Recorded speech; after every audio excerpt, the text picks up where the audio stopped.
para penghuni pabrik gula.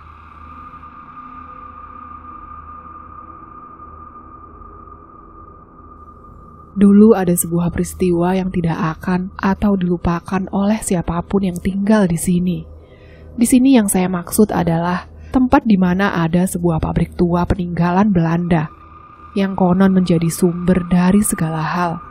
Hal di luar logika, salah satunya adalah Kerajaan Demit. Cerita ini dimulai dari sebuah desa di barat, tempat berdirinya pabrik ini. Saya memanggil desa itu dengan nama Desa Mekanti. Meski bukan nama sebenarnya dari desa itu, namun saya merasa nama Mekanti akan mewakili dari serangkaian peristiwa ganjil yang pernah menghebohkan. Mekanti sendiri berasal dari kalimat mekan, yang berarti raga, dan anti yang berarti tidak mati. Karena desa inilah sumber pertama bagaimana Kerajaan Demit itu berhubungan dengan dunia luar. Di desa ini pula lah tinggal Sang Pagul, yang berarti perantara, berbeda dengan juru kunci. Pagul jauh di atasnya. Namun malam ini, kita tidak akan membahas Pagul terlebih dahulu. Ada cerita yang ingin saya mulai untuk memulai treat saya malam ini, sebagai pembuka dari para penghuni pabrik gula bagian keempat ini. Sirep. Menjelang petang, di sebuah sudut desa Mekanti, masih terdengar riuh-riang anak kecil tengah bermain. Wajahnya riang, asyik, tanpa memperdulikan celoteh langit yang sudah kemerahan. Di tengah gaduh mereka berlari ke sana kemari, seorang anak terdiam, menoleh, menatap rumah Belanda. Di sudut matanya, ia melihat tepat ke arah jendela. Ia terdiam lama, memperhatikan dengan seksama. Matanya tidak berbohong. Ia melihat sesuatu yang seharusnya tidak ia lihat. Ada seorang gadis di sana, berdiri, mematung memandangnya. Rambutnya pirang, dengan mata biru. Si gadis asing itu tersenyum, melambai. Ia melambai, dengan wajah memanggil, mencoba menguasai. Namun langkah si anak desa tiba-tiba terpatri. Ia perlahan mendekati, menuju si gadis pirang. Yang lain tetap bermain, tanpa menyadari satu kawan telah pergi. "Nang di Dela? Di mana Dela?" Matanya mendelik memandang 4 anak kecil yang berdiri di depannya. Bu Desi, ia baru saja pindah ke desa ini kurang dari sebulan ini. Senang karena anak semata wayangnya sudah punya teman seusianya, membuat ia tidak khawatir lagi. Namun sore ini, semua gejolak pikiran itu lenyap sudah. Setelah petang ini, anaknya tidak kembali lagi. Seharusnya anaknya sedang bermain, dan menjelang azan maghrib, ia harus sudah di rumah. Namun Bu Desi tak kunjung melihatnya. Sampai azan maghrib berkumandang pun, anaknya belum kembali. Suami Bu Desi, Pak Rudi, baru saja tiba. Di sampingnya ada ketua RW. Wajahnya sama tegangnya dengan Pak Rudi. Ketika ia melihat anak-anak kecil itu, lantas ia segera mendekati, menanyakan dengan hati-hati. Serempak semua anak menjawab tidak tahu. Ketua RW pun bertanya di mana terakhir kali mereka bermain. Satu anak menunjuk ke sebuah tempat yang tidak asing, sebuah tempat yang seharusnya tidak mereka kunjungi, terlebih di jam petang seperti ini. Lapangan Mekanti. Di dekat sana ada sebuah pagar kawat. Di dalamnya, tidak jauh dari lapangan Mekanti, berdirilah sebuah perumahan berjejer, perumahan Londo. Tempat di mana dulu tinggal para petinggi pabrik gula yang kesemuanya adalah orang Belanda. Ketua RW hanya diam.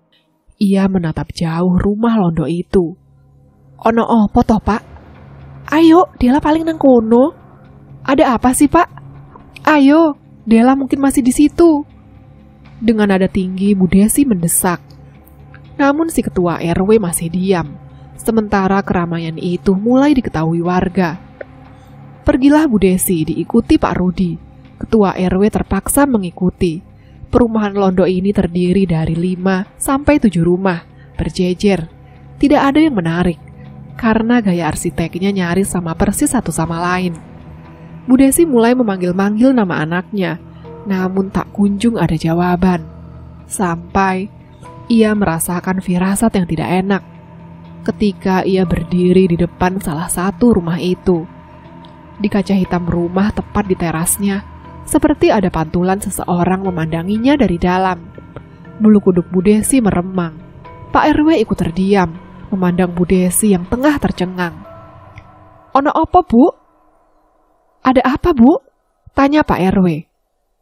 "Pak, jarene omah-omah iki ra ono penghunine. Kok kaya aku kroso ono sing nyawang ya nang kono?" "Pak, katanya rumah-rumah ini tak berpenghuni. Kok saya merasa ada yang mengawasi ya dari situ?"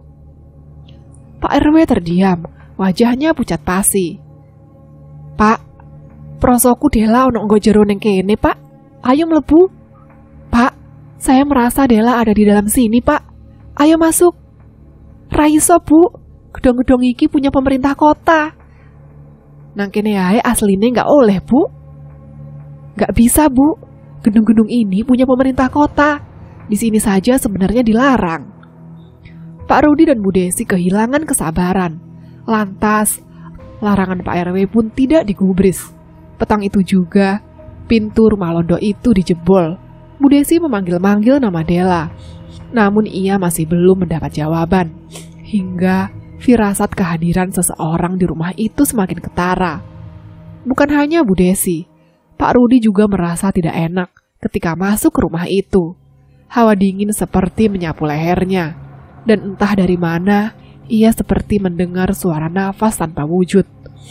Pak RW hanya menunggu di luar. Mimik wajahnya semakin panik. Ia hanya menunggu. Banyak kamar yang sudah dimasuki, namun Pak Rudi dan Bu Desi masih belum menemukan apa yang mereka cari. Sampai sekelabat gadis kecil melintas begitu cepat. Bu Desi merasa itu anaknya yang masih bermain. Ia segera mengejar kemana bayangan itu melintas. Langkahnya terhenti di sebuah kamar paling ujung.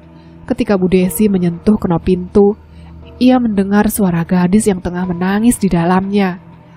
Pak Rudi dan Bu Desi memandang satu sama lain. Satu yang mereka tahu, itu bukan suara Dela. Suara pintu berderit terbuka. Bu Desi yang pertama masuk.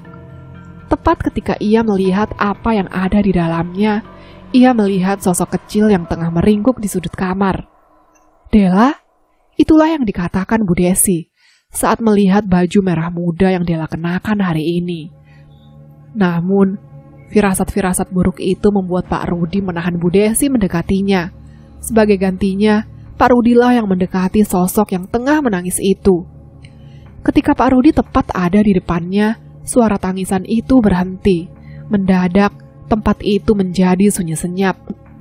Pak Rudi dan Bu Desi terdiam. Sebelum seorang pria tua masuk dan menarik tangan Bu Desi, yang kemudian diikuti oleh Pak Rudi. Pria tua itu menutup pintu itu kembali. Ia melihat Pak Rudi dan Bu Desi dengan wajah iba. Di belakangnya, Pak RW menyusul. "Ngapunten, Bu. Yogane sampean, pun diikhlasno mawon. Saya minta maaf. Sepertinya anak Anda diikhlaskan saja." Mendengar itu, Pak Rudi dan Bu Desi bingung. Lantas mereka langsung kalap dan menunjuk anaknya ada di dalam kamar tadi. Pak RW segera menengahi.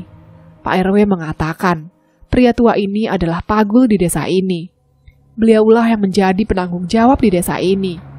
Namun hari ini ia kecolongan, karena salah satu dari mereka sudah menentukan anak Bu Desi sebagai tumbalnya tahun ini.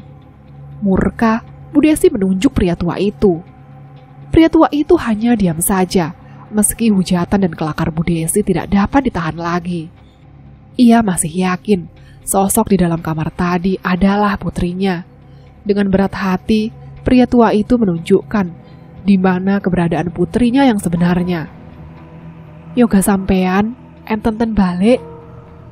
Anak Anda ada di belakang." Pak Rudi dan Bu Desi pun mengikuti. Mereka berjalan memutari beberapa rumah Londo itu, dan akhirnya berhenti di sebuah ladang rumput.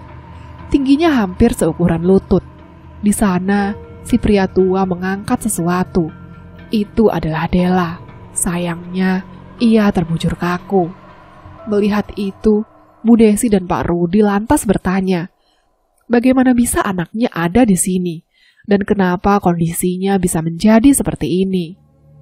Si pria tua hanya menjawab satu kalimat saja, yang langsung membuat semua orang di sana terdiam. Sirep. Yukade sampean meninggal karena disirep. Saya diam lama, memandang kuburan yang ada di depan saya. Dari belakang, Endah masih bercerita.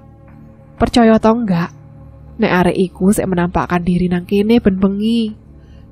Percaya atau tidak, setiap malam gadis yang meninggal itu sering menampakkan diri di sini. Asu ku Endah, kata saya. Banyak hal yang sudah pernah saya alami bersama Endah, teman kecil saya yang sekarang lebih ke sahabat terdekat saya. Meski saya sudah dilarang untuk main ke pabrik gula ini, saya masih saja main ke sini.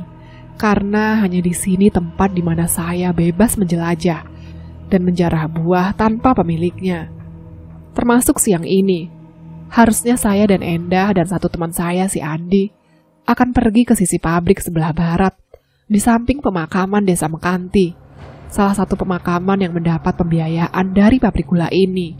Di sampingnya ada pohon jambu mente atau jambu monyet target kami. Karena Andi tidak datang, akhirnya saya dan Endah yang pergi. Pemakaman ini berada persis di samping lapangan bola. Lapangan yang juga dihibahkan oleh pabrik gula ini untuk warga desa Mekanti. Di pemakaman hanya dibatasi oleh tembok bata setinggi dada orang dewasa. Bukan hal sulit bagi anak-anak yang memang dasarnya badung seperti kami untuk memanjat tembok itu. Meski saya tahu Endah masih pincang akibat kesalahan fatal yang pernah kami lakukan. Setelah melompat, kami langsung masuk ke pemakaman. Aroma Kamboja langsung tercium di sana-sini. Disinilah saya berhenti sejenak, memandang salah satu makam tertua. Tidak tahu kenapa, mata saya tidak bisa berhenti memandang makam itu. Endah bercerita, bila pemilik makam ini adalah gadis yang meninggal karena disirep. Ia disirep oleh salah satu makhluk di pabrik gula ini. Saya merinding. Moso iso, cah mati gara-gara disirep. Mana bisa orang mati hanya karena disirep, kata saya. Nek sing nyirep jin ya opo? Kalau yang nyirep sekelas jin bagaimana? Saya terdiam mendengar Endah. Bukan hal baru bila memang pabrik gula ini menyimpan misterinya kembali. Sebenarnya, banyak cerita tentang pemilik makam ini. Semuanya simpang siur. Namun yang paling membekas adalah, katanya setiap petang, di atas makam ini, berdiri seorang gadis kecil, yang kemungkinan adalah gadis si pemilik makam. Ia selalu terlihat duduk di atas batu nisan. Yang membuat saya tidak bisa lupa dari cerita ini adalah siapapun yang melihatnya akan diikuti sampai ke rumahnya. Dan ketika malam semakin gelap, gadis itu akan bertanya tentang rumahnya. Di sini saya semakin merinding. Akhirnya saya lanjut ke pohon target kami siang ini. Banyak bangunan dan tempat yang memorable di zona bagian barat, mulai dari lapangan bola, masjid, pemakaman, sampai SD negeri, yang kesemuanya memiliki ceritanya sendiri-sendiri. Apa tadi saya baru saja bilang masjid? Ya, bahkan tempat ibadah ini pun menyimpan ceritanya sendiri. Namun cerita ini saya mulai dari lapangan bola, tempat di mana biasanya saya menghabiskan waktu mulai dari sore hari sampai azan maghrib berkumandang. Lapangan ini bisa dikatakan berada di area paling ujung, hampir berdampingan dengan zona utara. Tempat ini juga berada di sisi jalan. Pernah saya dan teman-teman di desa saya bermain tanpa mempedulikan azan. Akibatnya, entah kenapa tiba-tiba salah satu dari kami jatuh pingsan begitu saja. Ia terkapar dengan kaki menjejal-jejal. Ketika kami mendekatinya, ia meraung, menyerupai seekor harimau. Kami terdiam lama. Untuk ukuran anak-anak, tentu saya dan semua teman saya kebingungan. Ia melotot menatap kami satu persatu. Sampai seseorang datang sembari membawa ranting pohon. Ia berlari, kemudian memukulkan rantingnya ke teman kami yang kerasukan.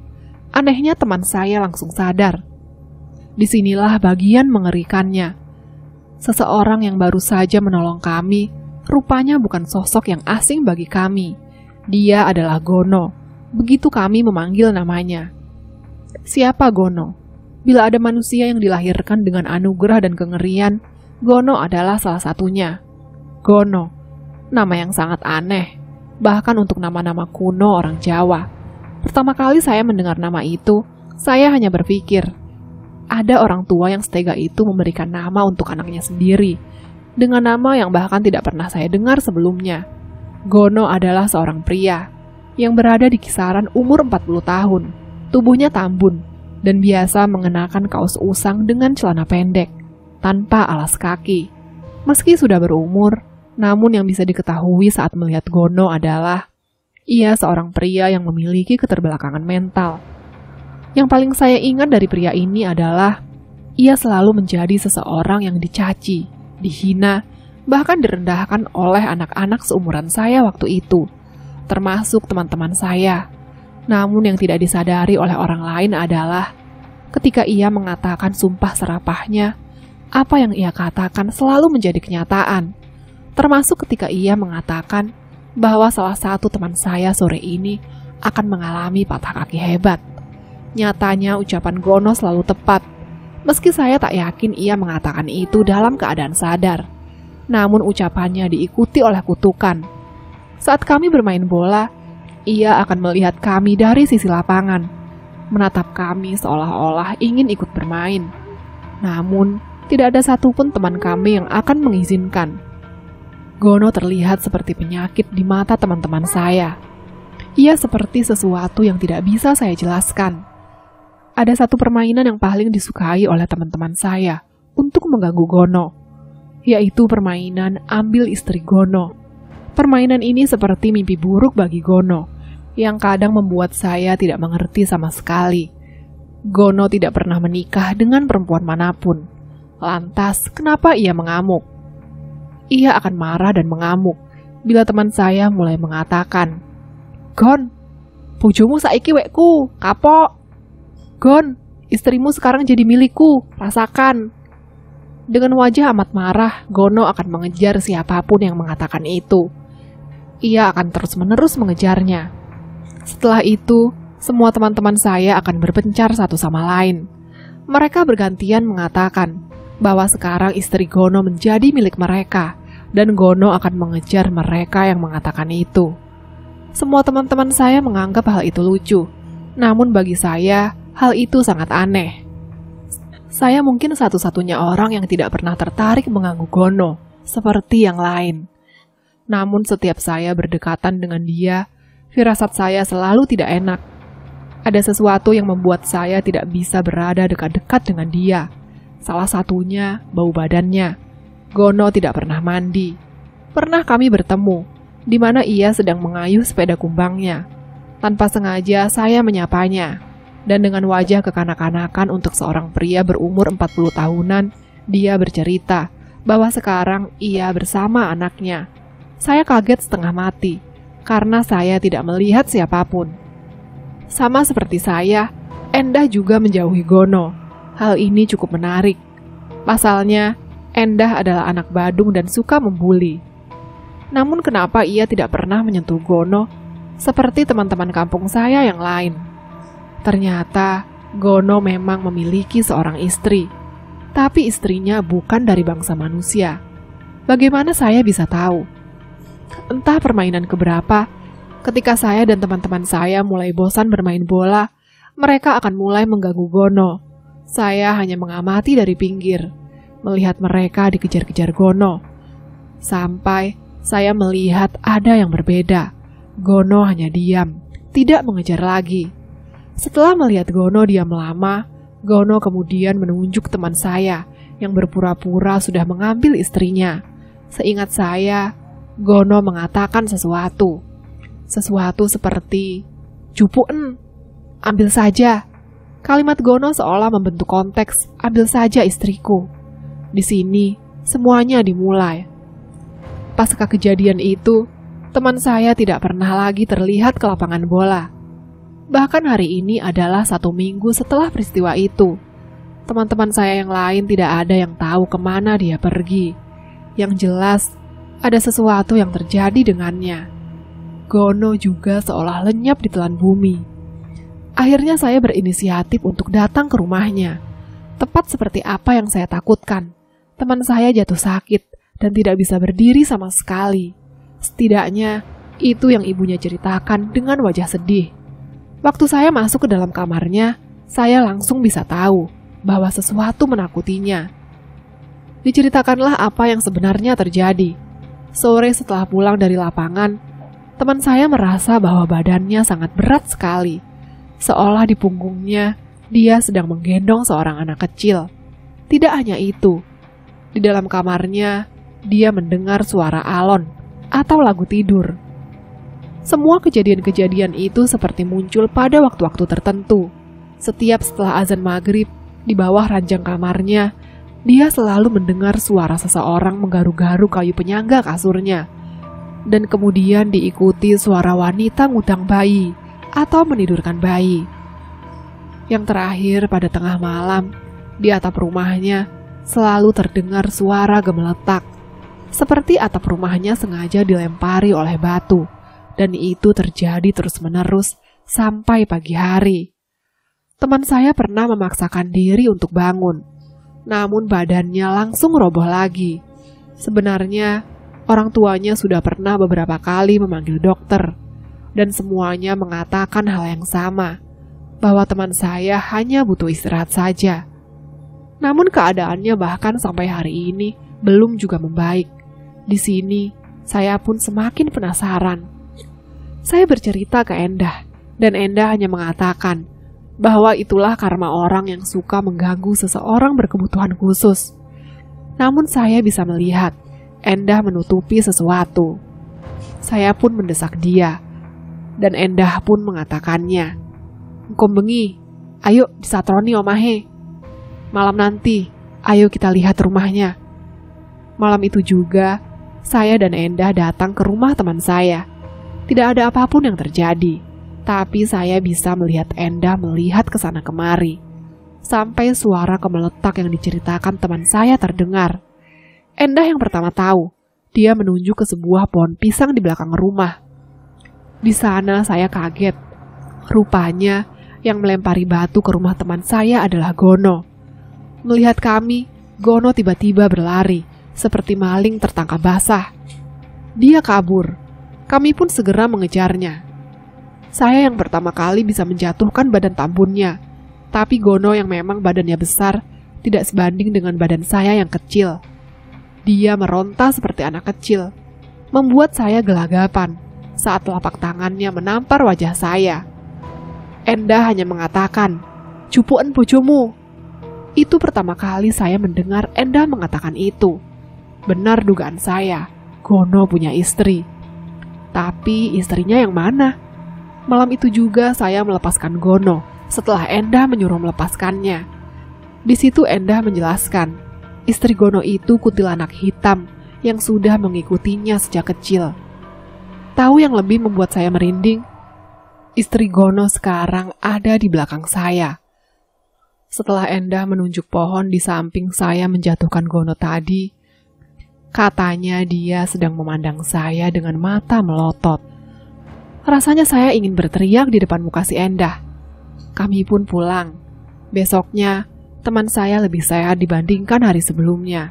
Saya pun mengatakan agar dia tidak mengganggu Gono lagi. Apapun yang dia lakukan sebelumnya, hal itu sangat salah. Gono memang tidak sesehat kami secara akal, namun dia tidak pantas diperlakukan seperti itu. Sejak hari itu, tidak ada lagi teman saya yang mengganggu Gono. Tahu alasan kenapa Gono melempar batu ke rumah teman saya? Rupanya dengan cara itu, Gono menangkal istrinya untuk melukai teman saya lebih jauh. Karena kata Endah, sesuatu yang membuat badan teman saya berat adalah bayi. Bayi yang dibawa istrinya diletakkan tepat di punggung teman saya. Sekarang saya akan menceritakan sesuatu yang lain, yang tinggal di lapangan bola ini. Saya pernah menyebut nama makhluk ini sebelumnya. Ya, namanya adalah Dalboh, salah satu panglima yang tinggal di tepi barat. Sebenarnya bagi orang Jawa, Dalboh bukan fenomena yang baru. Bahkan anak-anak di Jawa sering menggunakan nama makhluk ini sebagai tembang untuk menakut-nakuti temannya. Kurang lebih liriknya seperti ini. Daleboh, motone sak lepek. Daleboh, matanya sebesar loyang. Lapangan bola ini memiliki 2 tribun yang hanya mampu menampung 100 orang. Tribun itu saling berhadapan satu sama lain, dibangun dengan sisi bentuk menjulang tinggi ke belakang. Satu tribun dekat dengan jalan raya, tribun yang lain tepat di samping pemakaman. Yang akan kita bicarakan adalah tribun yang ada di samping pemakaman. Bisa dikatakan, tribun ini tidak pernah sekalipun diduduki atau didatangi oleh siapapun. Alasannya, karena lokasinya yang terisolasi dan tentu saja angker. Disinilah tersebar satu sosok makhluk bernama Daleboh. Wujudnya tidak ada yang pernah bisa menggambarkan wujud aslinya, karena mereka yang pernah melihatnya hanya bisa menggambarkan sebagian dari tubuhnya. Kulitnya hijau lumut dengan bentuk kaki pekor atau cacat. Biasanya ketika menampakkan diri, ia hanya berdiri diam, mematung. Orang percaya munculnya Daleboh digambarkan dengan datangnya sebuah balak atau bencana. Bila hanya melihat badannya saja, artinya itu hanya sebuah pertanda. Namun bila melihat bola matanya yang besarnya sak lepek atau loyang bundar, pertanda meninggalnya dia yang sudah melihatnya. Seperti yang lain, makhluk ini salah satu panglima yang memegang satu dari banyaknya wilayah di sisi barat. Hampir bertabrakan dengan pemilik wilayah sebelah utara, yaitu Harimau Putih. Namun banyak orang yang mengaku pernah melihat makhluk ini muncul, bahkan sampai ke area dalam. Apapun itu, Daleboh tidak sesering itu mengganggu warga sekitar. Jauh berbeda dengan Grandong yang menjadi bala penyakit, yang menjaga Masjid Mekanti tepat di samping lapangan. Ya, Grandong, makhluk yang akan saya ceritakan ini pernah membahayakan satu nyawa warga Mekanti.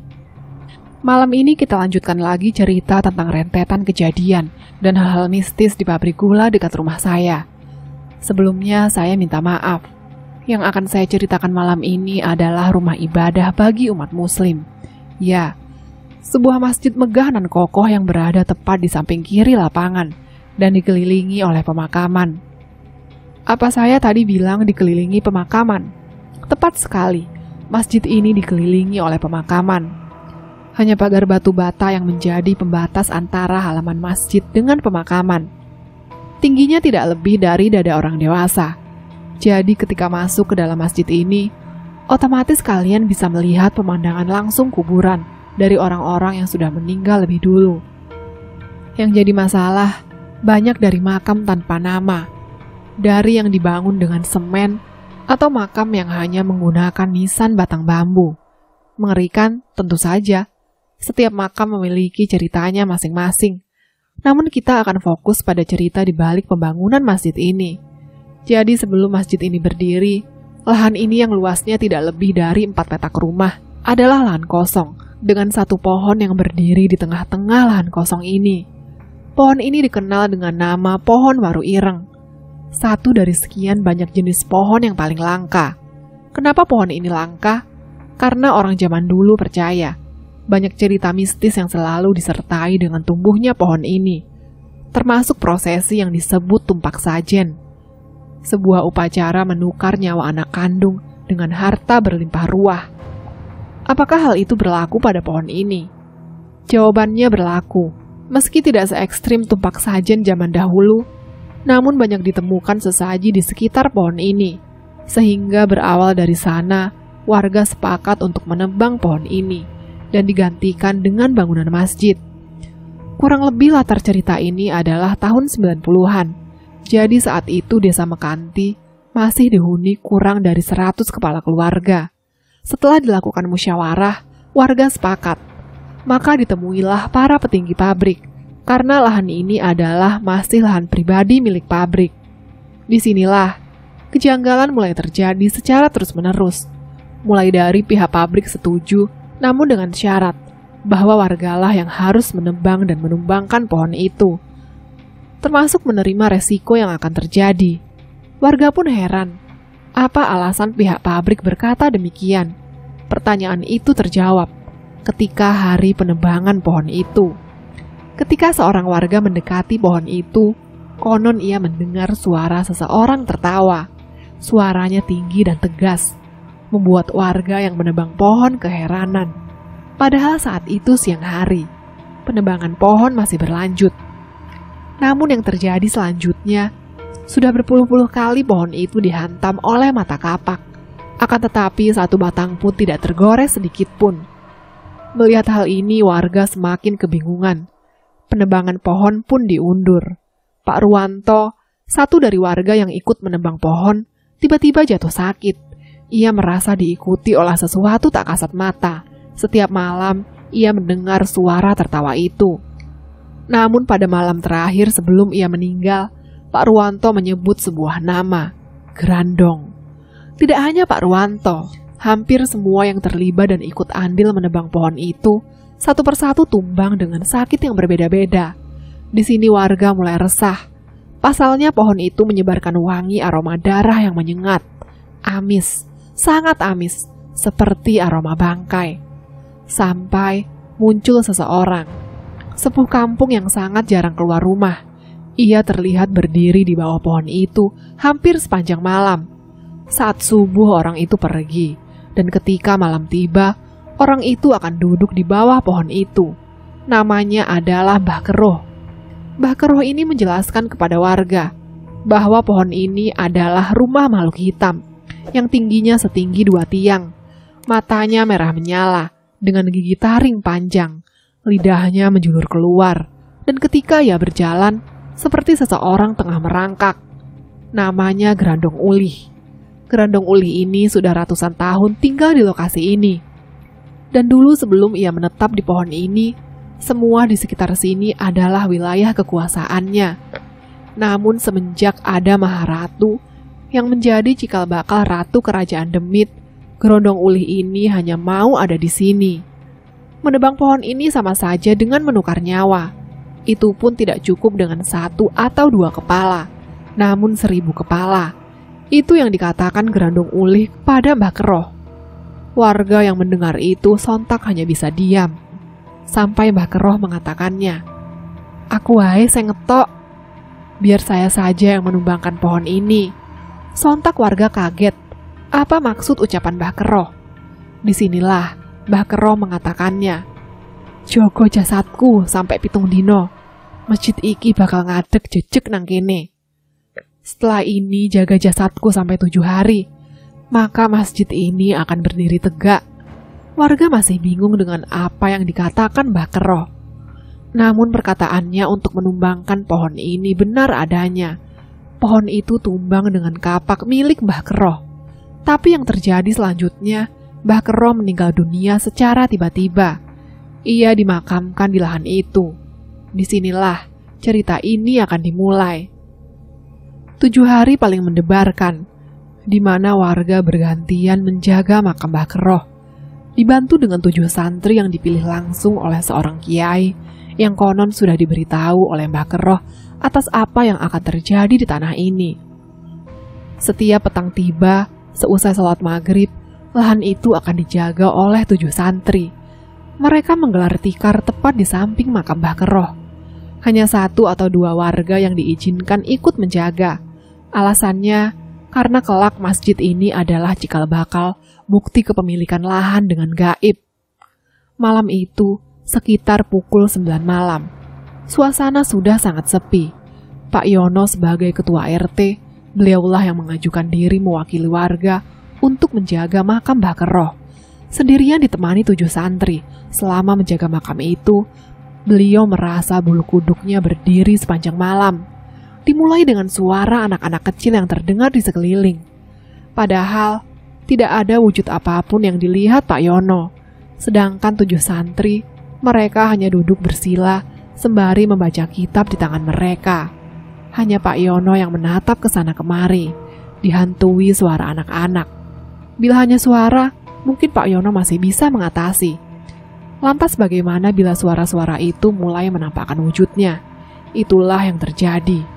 Di tengah suara khusyuk dari para santri, rupanya Pak Yono melihat anak-anak kecil dengan gaun putih berdiri di luar pagar pembatas. Mereka melotot menatap Pak Yono.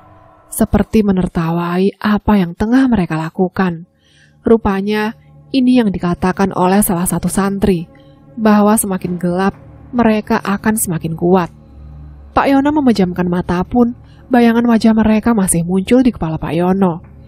Itu terjadi selama berjam-jam, sampai suara kecil anak-anak berubah menjadi suara lelaki dewasa dengan nada mengancam. Pak Yono tidak pernah merasa setakut ini, setidaknya sampai Pak Yono menutup telinganya. Ia mendengar bahwa makhluk itu menginginkan jasad Mbah Keroh.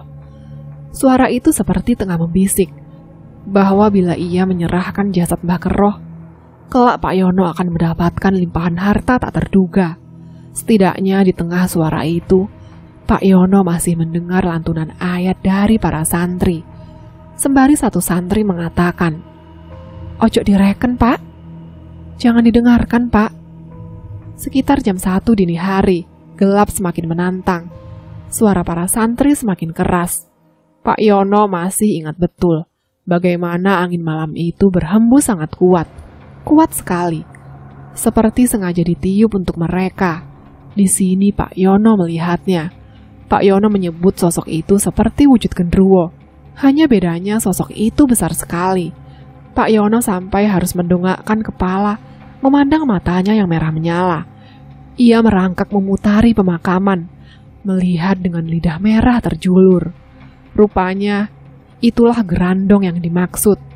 Anak-anak kecil itu mengikuti di belakang makhluk itu. Pak Yono menjadi ingat, mungkin anak-anak itu adalah tumbal yang selama ini dipersembahkan untuk makhluk satu ini. Gerandong itu hanya berjalan memutari, melihat Pak Yono dengan tatapan meminta. Sampai menjelang subuh, makhluk itu sudah menghilang. Namun 7 santri itu hanya mengatakan bahwa malam-malam selanjutnya akan berkali-kali lipat lebih sulit dari malam ini. Dan Pak Yono tidak boleh ikut lagi. Karena menurut para santri, Pak Yono sempat bimbang dengan penawaran. Pak Yono pun setuju, karena ia sendiri tidak akan sanggup bila harus melihat wujud makhluk itu lagi. Di malam kedua, 7 santri ditemani oleh 2 pemuda. Mereka mengaku mendapat mandat dari orang tua mereka. Maka setelah maghrib, aktivitas itu dimulai lagi. Saya pertama kali mendengar cerita ini dari Ustadz Lutfi, satu dari 2 pemuda yang waktu itu ikut jaga makam Mbah Keroh sampai hari ke-7. Rupanya ada alasan kenapa makam itu dijaga sebegitu ketatnya. Semua ini berhubungan dengan perjanjian yang dibuat oleh Mbah Keroh. Jadi, saya akan menjelaskan apa yang Ustadz Lutfi ceritakan dulu. Saat ini beliau jadi pengajar di pondok pesantren tidak jauh dari masjid ini dibangun. Kejadian ini diceritakan waktu saya masih SD. Sebelumnya Mbah Keroh sudah menjalin komunikasi dengan makhluk ini. Mulai dari komunikasi mengusir secara halus makhluk ini, sampai mengancam akan mengurung makhluk ini kalau tidak mau pindah. Namun jawaban apa yang Mbah Keroh dapat? Sebuah ancaman. Bahkan Mbah Keroh yang sudah menjadi sepuh di desa ini dianggap bahwa ilmunya tidak seberapa dengan makhluk yang sudah sangat lama tinggal di lahan ini. Apa yang diucapkan oleh makhluk itu memang benar adanya. Mbah Keroh pun sadar bila dia nekat melawannya hanya setor nyawa.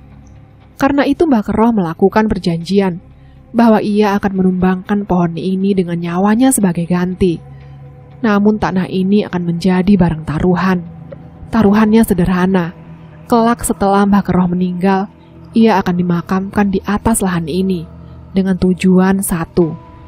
Sukma atau jiwa Mbah Keroh akan disemayamkan dan makhluk itu diizinkan memetiknya. Dan bila berhasil, maka lahan ini memang diperuntukkan untuk makhluk itu. Tetapi tidak dikatakan oleh Mbah Keroh bahwa yang menjaganya nanti bukan hanya warga kampung ini saja, namun juga para santri yang sudah tahu tentang perjanjian ini. Warga yang ikut hanyalah sebagai syarat dari perjanjian tersebut. Waktu itu Ustadz Lutfi masih sangat muda. Dengan dibekali lembaran halaman isi ayat yang bahkan Ustadz Lutfi saat itu belum dapat membacanya, hanya ikut duduk dan memperhatikan. Temannya saat itu yang mendampingi adalah Agus. Mereka duduk bersila, menunggu malam semakin larut. Satu hal yang beliau masih ingat adalah sebelum 7 santri itu mulai mengaji, ia ingat Para santri memutari lahan itu, seperti mencari sesuatu, dengan tangan meneteskan cairan yang kata Ustadz Lutfi wangi sekali. Beliau belum pernah mencium aroma sewangi itu. Semakin malam semakin sepi, sebegitu sepinya, sampai Lutfi yang saat itu belum tahu apa-apa, tidak mendengar satupun suara jangkrik. Padahal lokasinya di samping lapangan. Agus hanya mengisap rokok, memperhatikan para santri yang mulai mengaji lirih, sampai aroma wangi tadi berubah menjadi aroma yang sangat busuk. Busuk sekali, bahkan Agus sampai menutup hidungnya, dan kemudian mereka melihatnya. Percaya atau tidak, tempat yang awalnya sunyi dan sepi itu mendadak sangat ramai, ramai sekali, seperti pasar dadakan. Masalahnya adalah, yang Agus dan Lutfi lihat bukan rombongan manusia, melainkan pocong. Mereka memenuhi tempat itu, berdiri dengan wajah hancur sehancur-hancurnya. Dan bau busuk itu rupanya tercium dari aroma pocong yang Ustadz Lutfi perkirakan lebih dari 100 pocong. Banyak sekali. Agus akhirnya jatuh pingsan, karena bila diceritakan secara lisan, wujud pocong itu tidak seperti yang banyak diceritakan orang.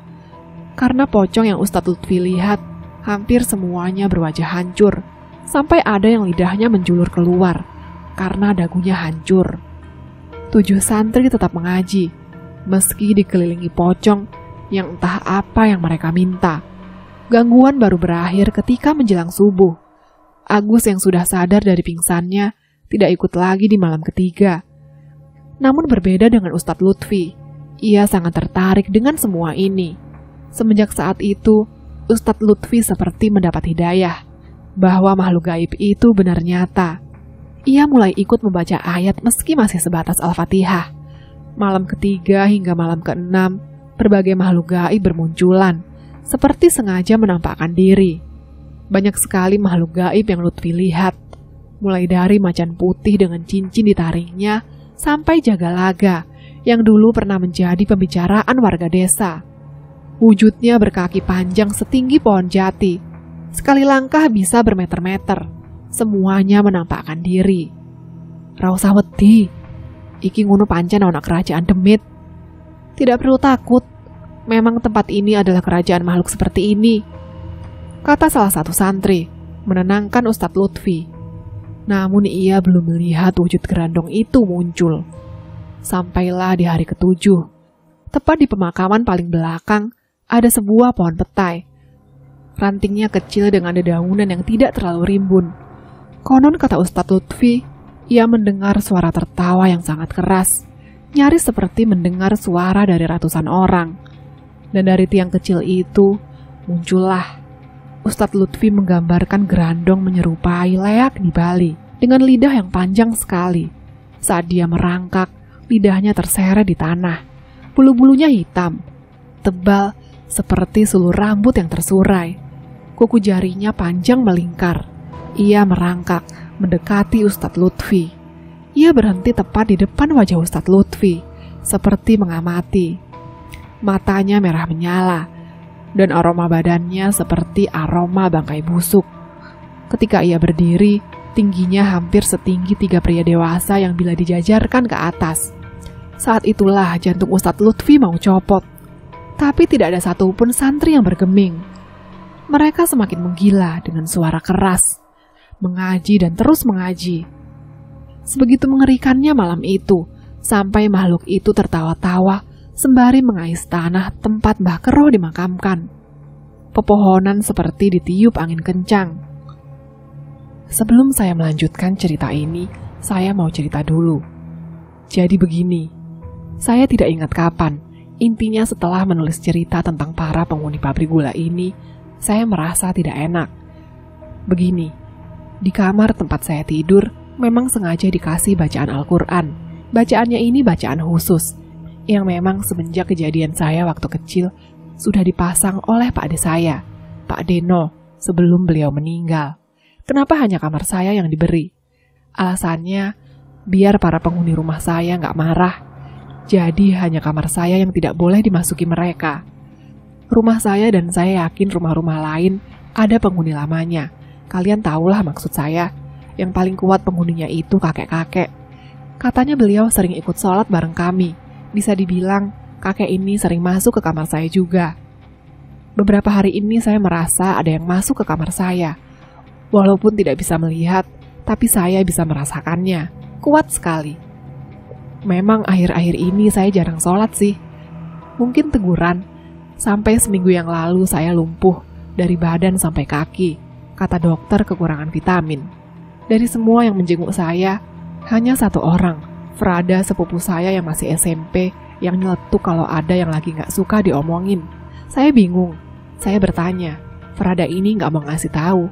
Intinya dia bilang ada yang gak suka diomongin. Saya pun maksa.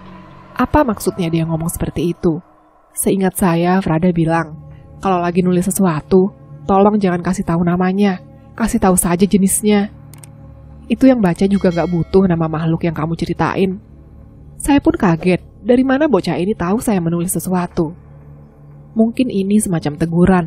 Sekali lagi, saya tidak mau berpikir kemana-mana. Tapi saya bakal jadikan masukan sepupu saya. Kalau mulai sekarang, saya tidak akan menyebut namanya lagi. Mungkin sebatas jenisnya saja. Baiklah, kita lanjutkan ceritanya. Untuk yang ingin melihat penggambaran peta lokasi ini, saya sudah buatkan ala kadarnya. Jadi bisa dibayangkan di mana lokasi tempat saya cerita ini. Saya akan mulai ceritanya dari sini. Makhluk hitam itu terus mengais tanah. Disitulah akhirnya diletakkan batu kecil-kecil di makam Mbah Keroh. Di atas batu kecil itulah yang kelak akan menjadi pondasi masjid ini. Bisa dibilang, masjid ini dibangun di atas sebuah makam. Sampai saat ini, makhluk itu masih mendiami tanah itu. Tepatnya di seberang pagar, tempat di mana makam-makam milik warga Belanda. Konon banyak yang sering mendengar suara raman, seperti suara orang berdehem, bila melewati pagar dari sisi samping lapangan, entah apapun itu. Masjid ini dibangun dengan orang baik, dan niscaya akan membawa kebaikan juga.